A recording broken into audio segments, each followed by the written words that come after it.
Hello दोस्तों, आज से आपका स्वागत है स्टडी पॉइंट 199 पर।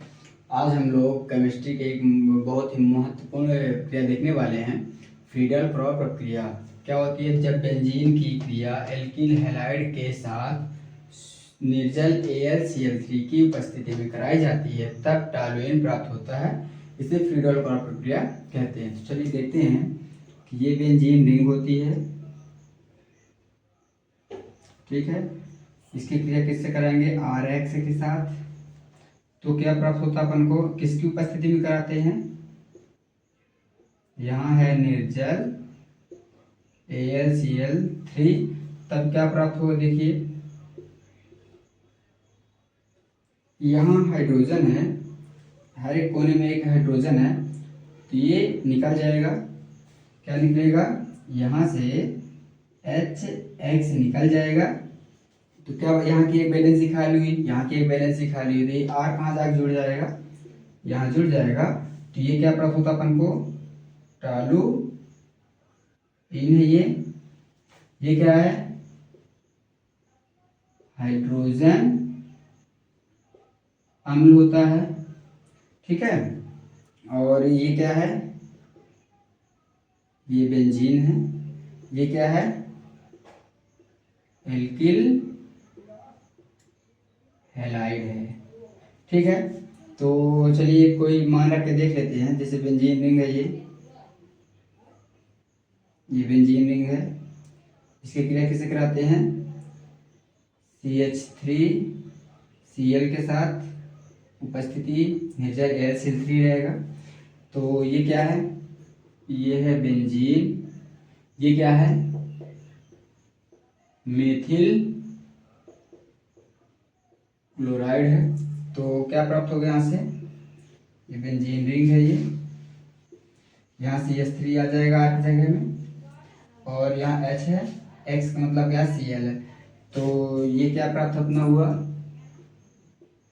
टॉलुइन। यदि बेंजीन रिंग में एक R जुड़ा हुआ है तब क्या प्राप्त होता है? वो टॉलुइन। R क्या होता है? एल्किल मूलक होता है, ठीक है।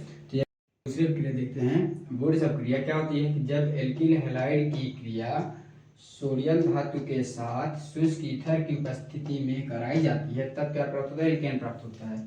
तो एल्किल हैलाइड क्या होता है? RX होता है। इसकी क्रिया किससे कराएंगे? सोडियम धातु के साथ। यहाँ दो अणु लेना पड़ेगा, इसके भी और RX के भी दो लेना पड़ेगा।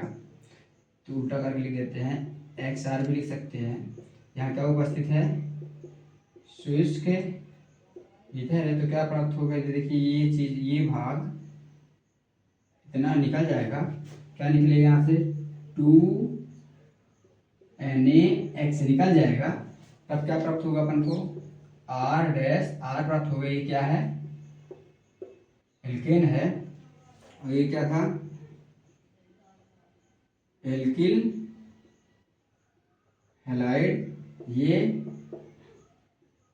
सोडियम, तो ये भी एल्किल हैलाइड ही था।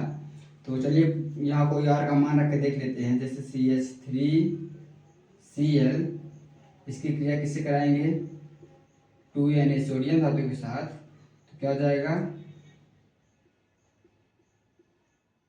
यहाँ उपस्थिति शुष्क ईथर ही है, तो इतना भाग ये निकल जाएगा। क्या निकलेगा? 2NaCl। तो बचेगा यहाँ से CH3-CH3, ठीक है। ये क्या है? Methyl chloride. ये सोडियम धातु, ये भी मेथिल क्लोराइड है। ये क्या प्राप्त हुआ अपन को? एथेन प्राप्त हुआ है। अब देखेंगे फ्रैंकलिन क्रिया। जब एल्किल हैलाइड की क्रिया जिंक धातु के साथ शुष्क ईथर की उपस्थिति में कराई जाती है तब क्या प्राप्त होता है? एल्केन प्राप्त होता है। चलिए देखते हैं। RX है, प्लस क्या हो जाएगा? जिंक धातु हो जाएगी। यहाँ भी लिख देते हैं, XR लिख देते हैं। यहाँ है शुष्क ईथर। तब इतना भाग ये निकल जाएगा। क्या निकलेगा? ZnH2 के रूप में। क्या बचेगा? R बचेगा। ये क्या है? एल्केन है। ये क्या है? एल्केन है। ये क्या है? एल्किल हैलाइड, ये जिंक धातु, ये भी एल्किल हैलाइड। चलिए यार आर का मान रख के देख लेते हैं। CH3Cl, Zn, ClCH3, यहाँ शुष्क ईथर ही रहेगा, तो ये भाग इतना निकाल देंगे तो क्या निकलेगा, ZnCl2, तो क्या बचेगा यहाँ से CH3-CH3, ये क्या है, एथेन है। तो इसी तरह आर के दूसरे मान भी रख के आप लोग देख सकते हैं।